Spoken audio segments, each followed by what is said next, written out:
Sejumlah ruas jalan di Kota Tangerang saat ini tengah diperbaiki.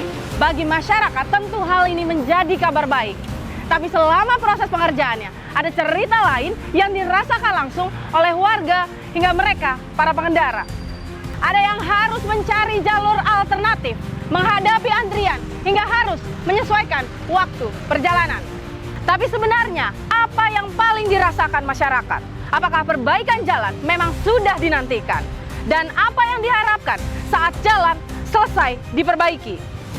Hari ini tim Tangerang menjawab tidak bertanya langsung kepada pemerintah, namun turun ke lapangan dan mendengar suara warga.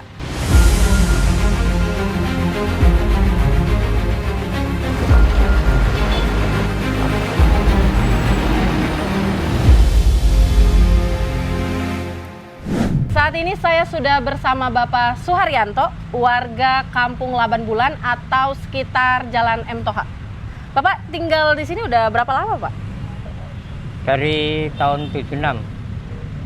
Udah 50 tahun. Pak, ini kan lagi diperbaiki jalannya oleh pemerintah. Ya. Sebelum diperbaiki, kondisi Jalan M. Toha itu seperti apa sih, Pak? Apa yang paling sering dikeluhkan warga? Ya, sering kalau lagi hujan gitu kan, jadi mengenang akhirnya ngerobot itu berlubang. Dengan keadaan begitu sering kecelakaan di sini. Perbaikan jalan ini apakah sudah menjadi kebutuhan Bapak, warga atau pengendara menurut Bapak? Ya bisa juga kebutuhan. Karena kalau nggak banyak perubahan kan jarang ada kecelakaan di sini. Oke. Ini kan dari si pom bensin di sana kan juga banyak yang berlubang. Oke. Jadi memang perbaikan sudah menjadi kebutuhan begitu ya, Pak ya? Tadinya cuma tambal sulam gitu. Oh, oke. Begitu tambal nanti kena hujan udah amblas lagi. Oke. Pak, ini setelah nanti jalan selesai, apa yang paling Bapak harapkan? Kelancaran lah. Yang jelas kelancaran ya. Karena di sini kan pada usaha itu kalau macet terus kan juga ekonomi jadi turun ya, Pak? Iya. Jadi harapannya perbaikan cepat selesai? Ya, cepat selesai. Ekonomi pelaku usaha di sekitar Jalan M. Toha juga kembali normal begitu ya, Pak? Normal. Oke, Bapak. Terima kasih, Pak, atas cerita dan pengalamannya. Setelah tadi kita mendengar suara warga, saat ini saya sudah bersama Bapak Sutarto sebagai pengendara ojek online. Betul. Oke. Bapak cukup sering kah, Pak, melalui jalur M. Toha ini salah satunya? Ya sering banget. Bahkan rata-rata kan jam operasional saya daerah sini. Jadi untuk M. Toha ini memang sering saya lewati sekali. Sebelum perbaikan, maksud saya, bagaimana kondisi jalan yang Bapak rasakan? Khususnya di M. Toha? Ya kalau di sini sih terus terang aja ya, untuk kondisi jalannya memang parah banget. Apalagi kalau hujan, itu kadang-kadang ya lapisan-lapisan aspal tuh bikin lubang, akhirnya jadi banyak driver terjadi kecelakaan, banjir, resapan air juga kurang bagus gitu loh.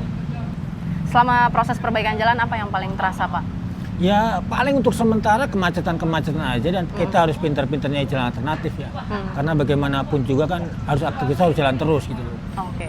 Berdasarkan gangguan yang tadi Bapak sampaikan, apakah gangguan atau hambatan perjalanan Bapak ini nanti akan sesuai pasca perbaikan jalan selesai? Kalau menurut saya malah jauh lebih bermanfaat ya. Kita ibaratnya berkorban waktu di durasi 3 bulan, 4 bulan taruhlah seperti itu. Cuman ke depannya kan jangka panjangnya kita lebih enak. Gitu loh. Jadi cukup sebanding menurut Bapak? Iya sebanding banget, bahkan lebih lah, dalam artian tuh kita lebih banyak manfaatnya. Oke. Ke depannya. Oke, terakhir Pak, apa yang Bapak harapkan setelah perbaikan jalan di berbagai ruas Kota Tangerang selesai atau rampung? Begitu? Ya kalau selama ini yang saya pelajari sih ke depannya program-program itu continue ya. Kenapa saya bilang seperti itu? Jangan sampai ada program-program yang udah berjalan itu ditimpa lagi dengan program-program yang malah menghancurkan program yang udah berjalan. Contoh, kita ambil contoh nih, ini jalan udah dicor bagus, kedepannya ada galian pipa segala macam yang secara pengurukannya itu nggak sesuai. Itu kadang-kadang yang membuat kita tuh merasa gimana sih gitu loh. Jalan udah bagus-bagus, udah bersyukur, nggak taunya ada program baru lagi malah bikin berantakan lagi. Oke, Bapak terima kasih. Semoga pemerintah mendengar suara Bapak dan akhirnya lahir kebijakan-kebijakan yang lebih harapan saya baik. Seperti itu ya, kedepannya mudah-mudahan program terus berjalan. Bukan hanya jalan M. Toha aja, karena bagaimanapun juga ini sangat menunjang aktivitas saya sebagai seorang driver. Oke. Siap. Terima kasih, Pak. Sama-sama.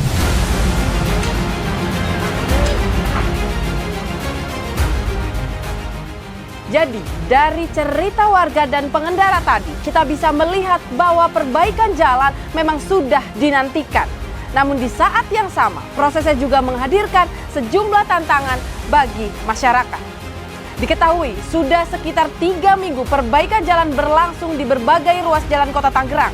Mulai dari Jalan M. Toha, Iskandar Muda, Sintanala, Marsekal Surya Dharma, dan yang terbaru adalah Jalan Garuda, Kecamatan Benda. Bagaimana update perbaikan jalan di sejumlah ruas jalan tersebut? Untuk mendapatkan jawabannya, kita akan berbincang langsung dengan Kepala DPUPR Kota Tangerang, Bapak Taufik Syahzaini. Saat ini saya sudah bersama Kepala Dinas PUPR Kota Tangerang, Bapak Taufik Syahzaini. Ini selang 1 episode, Pak, kita bertemu lagi. Iya. Kembali menanyakan soal jalan nih, Pak.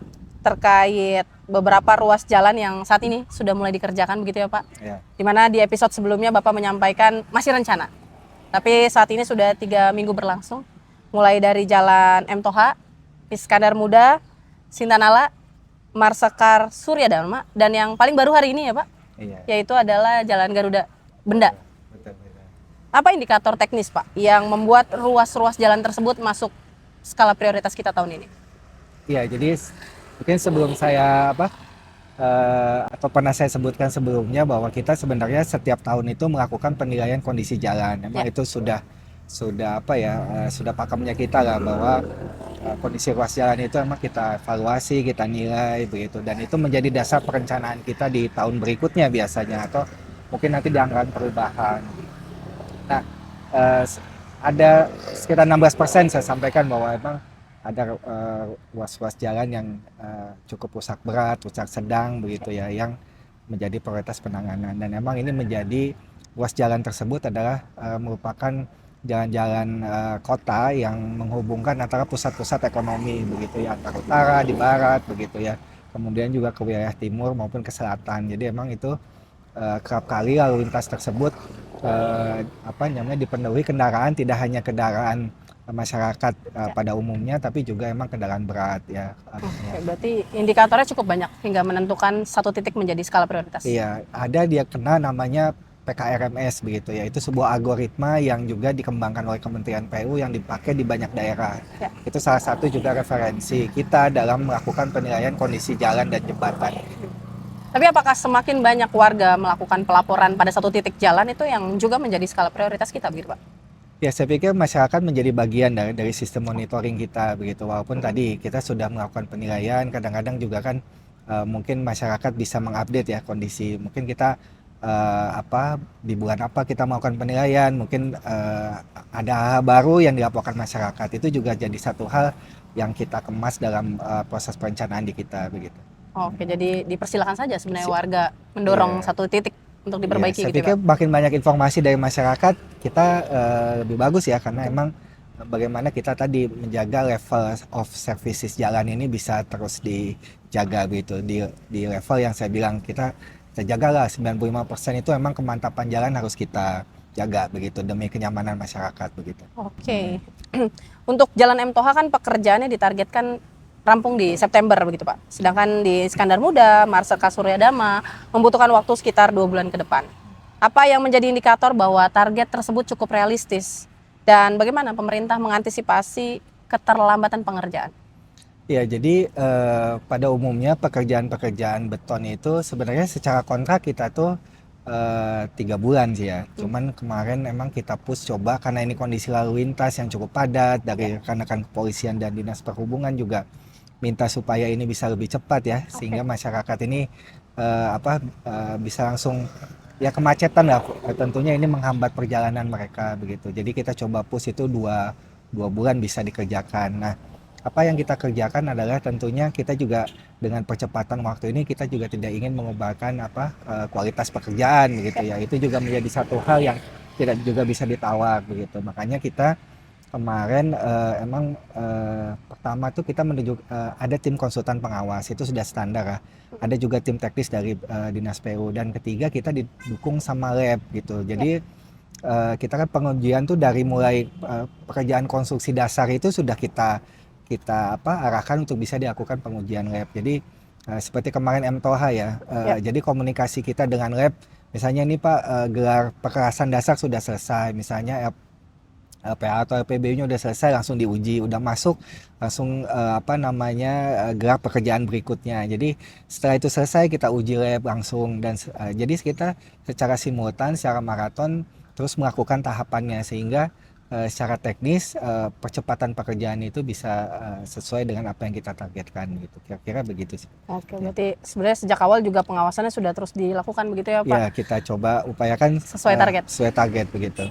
Ya. Yang sering menjadi kekhawatiran warga adalah jalan yang sudah diperbaiki tetapi beberapa waktu kemudian kembali rusak Ya. atau terjadinya ada galian-galian dari beberapa pihak lainnya. Oh iya. Apakah ada bentuk pengawasan dan pemeliharaan dari kita PUPR begitu Pak? Ya, jadi jalan itu kan setelah konstruksi ada masa pemeliharaan tuh rata-rata sih 6 bulan masih menjadi tanggung jawab oleh kontraktor begitu. Oke. Jadi 6 bulan itu masih harus menjadi tanggung jawab mereka. Setelah itu diserahkan, tentunya itu kami ada bidang OP ya, operasi dan pemeliharaan, itu yang harus kita pelihara. Kemudian kita juga diaudit ya. Jadi artinya kita diaudit di akhir tahun, nanti di awal tahun depan begitu ya. Jadi emang kita juga secara internal punya konsultan pengawas. Jadi sebenarnya kaitan pekerjaan ini layer by layer itu auditnya ada begitu. Tahapan pengawasan maupun terhadap audit itu ada. Jadi saya pikir itu yang coba kita penuhi begitu ya di lapangan, dan tentunya komitmen kita untuk bisa menjaga kualitas pekerjaan. Tapi juga tadi seperti di awal tahun juga saya suka cerita Pak, selain hal itu ada masalah eksternal gitu ya. Ada namanya odol ya, over dimension overloading, kemudian juga ada masalah drainase perkotaan, curah hujan dan sebagainya. Itu yang juga menyebabkan secara infrastruktur kondisi jalan itu ya karena dipakai ya dia akan menurun begitu. Makanya bentuk-bentuk pemeliharaan dan juga pengawasan terhadap penggunaan jalan ini harus dilakukan begitu. Oke. Pak, apakah warga atau mereka para pengendara boleh ikut peduli terhadap kualitas jalan yang sudah diperbaiki? Apakah dianggap kurang rapi atau kualitasnya kurang tidak sesuai begitu Pak? Dan mereka mau melakukan pengaduan. Apakah ada mekanisme melakukan pengaduan? Dan nanti siapa yang akan mengaudit di jalanan atas laporan yang dari masyarakat itu Pak? Ya, sebenarnya kalau di kita kan karena pengaduan kita cukup banyak ya, baik ke PU maupun melalui Laksa begitu ya. Jadi emang masyarakat saya pikir terbuka lah, karena emang sudah masanya begitu ya, masyarakat ikut mengawasi pembangunan begitu. Nah, kita sebenarnya dalam rangka menindaklanjuti hal tersebut, kita ada tim teknis ya. Jadi ada tim pengawal kegiatan dari mulai level pengawas sampai di atas itu ada namanya PPK begitu. Dan itu emang secara proyek mereka lah yang bertanggung jawab melakukan pengelolaan kegiatan. Saya pikir kita sangat welcome lah terhadap hal tersebut begitu. Oke. Iya. Pak, kalau harus jujur kepada masyarakat, apakah dengan anggaran yang tersedia tahun ini seluruh jalan rusak yang membutuhkan rekonstruksi bisa ditangani? Atau memang masih harus ada jalan yang harus menunggu di tahun berikutnya? Ya, untuk rekonstruksi ya masih ada hal yang belum kita tangani 100% begitu Di ya. tahun ini? Di tahun ini, misalnya MTOH itu yang kita laksanakan emang yang paling rusak berat ya. Terus nanti ke wilayah barat sana dan ke utaranya itu masih ada yang harus dikerjakan. Mungkin di Imam Bonjol, Kali Perancis begitu ya. Kemudian Husein, itu emang ada beberapa segmen yang harus terus berlanjut pekerjaannya. Tapi saya sampaikan tadi bahwa walaupun itu belum direkonstruksi semua, secara penggunaan jalan kita pastikan bahwa keselamatan pengguna jalan itu yang utama. Makanya kita ada peran namanya di OP tadi ya, di pemeliharaan. Mungkin jalan-jalan yang belum secara struktur sudah mulai harus diperbaiki atau dilakukan rekonstruksi, coba kita tangani melalui pemeliharaan. Karena untuk melakukan rekonstruksi semuanya gitu sesuai target, ya emang keterbatasan fiskal kita lah akhirnya yang membatasi itu begitu. Jadi Imam Bonjol, Perancis adalah 2 di antara yang akan dilanjutkan di tahun berikutnya? Iya, posisinya seperti itu. Ya. Oke, terakhir Pak. Kalau masyarakat hanya boleh menagih satu hal proyek perbaikan jalan ini, apa yang paling layak mereka tagih? Apakah selesai tepat waktu, kualitas jalan, atau transparansi pengerjaan? Ya tiga-tiganya lah. sama-sama penting gitu. Tiga-tiganya sama-sama Iya, penting. karena itu juga bentuk kinerja kita ya, pekerjaan tepat waktu, kualitasnya baik, kemudian juga masyarakat bisa Transparansi. ikut mengawasi. Saya pikir selama pengawasannya itu yang dilakukan masyarakat bisa memberikan feedback ke kita ya, saya pikir kita sama terima kasih begitu. Jadi nggak perlu pilih salah satu, tiga-tiganya boleh ditagih kepada pemerintah. Iya, itu sudah jadi kewajiban kami lah begitu. Ya. Oke, terima kasih Pak sudah Sama-sama. memberikan Ya. penjelasan kepada masyarakat. Siap, Semoga sama-sama. perbaikan jalan rampung sesuai target yang sudah ditentukan. Amin ya. Sebenarnya kita udah mulai 9 sih dari tadi yang disampaikan, ada lagi prepare ya. Ya. Kita di Kali Prancis, di Hussein, kemudian Riau Baru. Itu juga lagi kita siapkan ya di Jalan Hairudin. Jadi emang ada 9 yang akan mungkin secara simultan jalan gitu. Oke, berarti cukup banyak setahun Ya. ini dan mungkin di awal tahun 2027 Iya. terus dilanjutkan Terus perbaikan dilanjutkan. jalan begitu ya Ya, Pak. siap. Sehingga apa ya Pak, kemantapan jalan yang 93% ya Pak Iya. bisa meningkat lebih maksimal lebih lagi. Maksimal lagi. Baik, terima kasih Pak Kadis. Terima kasih Mbak. Siap.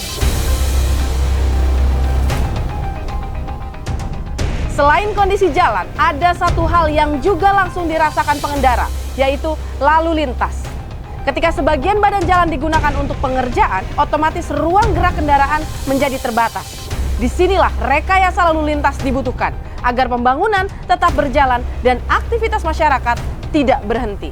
Untuk itu, kita tanyakan langsung kepada Kepala Dinas Perhubungan Kota Tangerang, Bapak Ahmad Suhaili. Untuk itu kita tanyakan langsung kepada Kepala Dinas Perhubungan Kota Tangerang, Bapak Suhaili. Ya, Terima Pak. kasih Bapak sudah bertemu kami tim Tangerang Menjawab. Ya, Pak, ini perbaikan jalan di beberapa ruas kota kan memang di jalur protokol. betul. Sibuk, padat. Ini udah 3 Pastinya. minggu dan masih Ya. akan berlangsung 1 bulan ke depan lah ya. Oke. Bagaimana Dinas Perhubungan menghitung dampak kemacetan, Pak? Ya tentunya kami bersama teman-teman dari Dinas PUPR melakukan koordinasi dalam rangka persiapan pelaksanaan proyek pembangunan ini. Kami dari Dinas Perhubungan tentunya mempunyai tugas untuk melakukan rekayasa lalu lintas dan skema-skema pengalihan arus lainnya. Oke. Tentunya dengan proses pengerjaan proyek pembangunan ini diawali dengan kami mengundang semua anggota dari Forum Lalu Lintas untuk kemudian membahas skema apa yang kita terapkan di titik-titik lokasi pembangunan tersebut dengan memperhitungkan kapasitas jalan, volume kendaraan, dan juga jalur-jalur alternatif yang sekiranya dimungkinkan untuk dibuat pengalihan arusnya. Oke, ada beberapa wilayah yang dilakukan pengalihan arus, kontraflow, itu di mana aja tuh, Pak? Betul. Ya, kami memperhitungkan kapasitas jalan dan volume kendaraan yang melalui di lokasi-lokasi tersebut. Contohnya di Jalan Muhammad Toha ini kami terapkan pengalihan arus untuk mengurangi kepadatan di titik pembangunan. Kami arahkan ke Jalan Arya Santika untuk memecah arus yang ada di Jalan Muhammad Toha. Sosialisasi ini kita lakukan jauh-jauh hari sebelum pelaksanaannya, dan juga kami meminta kepada pelaksana kegiatan untuk mengurangi aktivitas di siang hari. Kita arahkan agar aktivitas bongkar muat maupun alat berat lainnya itu dilakukan saat malam hari, mulai pukul 10 malam hingga jam 5 pagi. Sehingga saat aktivitas masyarakat di jam kerja itu kepadatan dapat kita urai. Oke, Pak, ini kan perbaikan jalan sudah berlangsung sekitar 3 minggu begitu ya, Pak? Betul. Dan ada beberapa keluhan warga bahwa mereka harus menyesuaikan waktu perjalanan atau Betul. keterlambatan dalam perjalanan. Apakah sudah ada evaluasi sehingga akan ada perubahan pengalihan arus lah, yang mungkin yang bisa lebih efektif lagi begitu? Ya, tentunya kami mohon kesabaran dari masyarakat. Selama proyek pembangunan tentunya akan mengakibatkan kepadatan di jalan. Oleh karenanya kita sampaikan untuk memanfaatkan rute-rute alternatif lainnya. Namun tentunya kami pun melakukan evaluasi setiap harinya dengan melihat kepanjang antrian di tiap-tiap titik lokasi. Kami pastikan titik antriannya ini kemudian tidak bersinggungan dengan persimpangan yang ada di sekitar lokasi kegiatan. Karena kalau sekiranya panjang antriannya sudah sampai di persimpangan terdekat, itu akan menimbulkan lalu lintas yang terkunci. Nah, kami lihat secara real time melalui ATCS kami ataupun ke petugas-petugas kami yang di lapangan. Tapi tidak menutup kemungkinan bahwa skema lalu lintas bisa segera dirubah jika tidak efektif gitu misalkan, Pak? Ya, pastinya Bisa, akan ya, Pak? kita lakukan perubahan kalau sekiranya tidak efektif.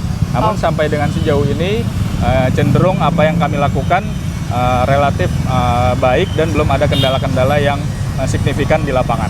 Oke, bagaimana di sub menjamin masyarakat gitu mengetahui informasi dalam perubahan-perubahan perbaikan alternatif jalur ini, Pak? Ya, tentunya kami siarkan segala update maupun progres di lapangan terkait dengan rekayasa lalu lintas melalui media sosial kami ataupun dari rekan-rekan di Tangerang Kota, di teman-teman di Kominfo maupun di Dinas PUPR untuk terus mempublikasikan kalau sekiranya ada perubahan alternatif rekayasa lalu lintas. Sambil jalan, Pak, kita lihat. Oke. Pak, sebelum saya melanjutkan beberapa pertanyaan dari saya, tim Ya. Tangerang Menjawab juga membuka beberapa pertanyaan dari para netizen. Oke. Salah satunya dari @khairulnaam. Ya. Lampu PJU yang mati tolong diperbaiki ya, Pak. Ya. Gimana tuh, Pak? Memang terkait dengan penerangan jalan umum, ini dinamika di lapangannya cukup tinggi. Mulai dari kabel yang dicuri sampai ke box panel yang hilang juga oleh oknum-oknum. Nah, tentunya kami pun butuh masukan dari masyarakat. Kalau sekiranya ada lampu PJU yang mati, kemudian ada perlengkapan jaringan listrik yang hilang, itu segera laporkan kepada kami. Nah, sampai dengan saat ini tercatat hampir 5.000 laporan yang sudah kami selesaikan. Ya, tentunya ini berkat masukan dari masyarakat. Dalam waktu 1, 2, 3 hari kami akan segera selesaikan. Oke. Pak, kalau lapor berarti kita bisa ke Laksa. Laksa. Betul. Untuk melakukan permohonan perbaikan PJU. Betul. Oke. Pak, ini kan perbaikan jalan hanya terjadi di beberapa ruas jalan, tapi kan Betul. kemacetan juga terjadi di beberapa ruas jalan lainnya. Betul. Bagaimana masyarakat jika melakukan permohonan adanya anggota hingga harus ada yang mengatur lalu lintas begitu, Pak? Ya.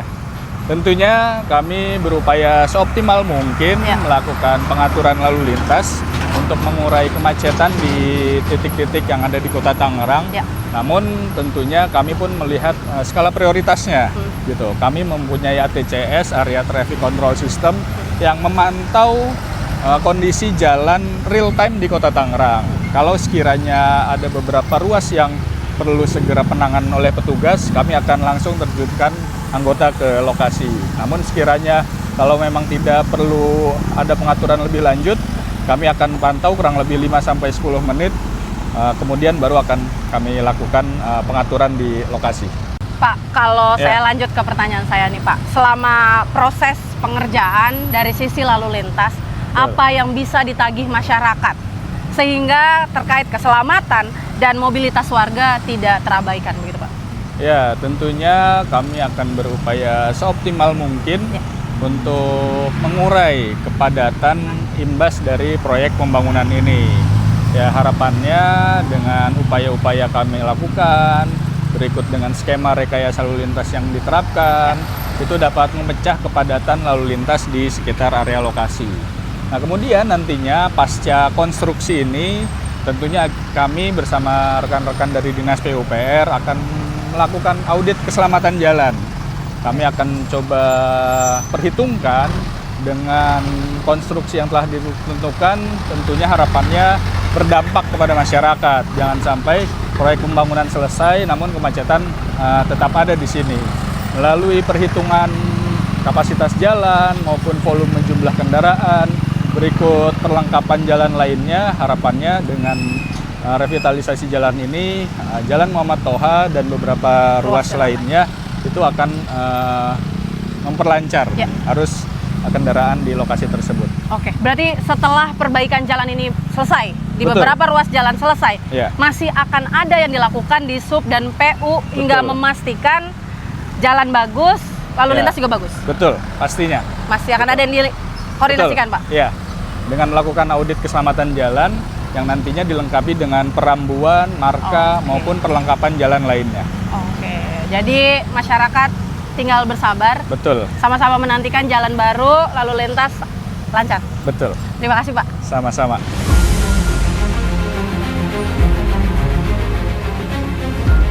Terima kasih, Pak. Hari Hari ini mungkin perjalanan sedikit terganggu, tapi harapannya setelah perbaikan selesai, perjalanan masyarakat justru akan lebih aman, nyaman, dan lancar. Karena pembangunan bukan hanya tentang soal apa yang dibangun, tapi juga tentang siapa yang akan memanfaatkannya. Saya Bunga Mardika Rani pamit undur diri, sampai jumpa di episode berikutnya Tangerang Menjawab. Karena setiap pertanyaan selalu ada jawabannya. Sampai jumpa.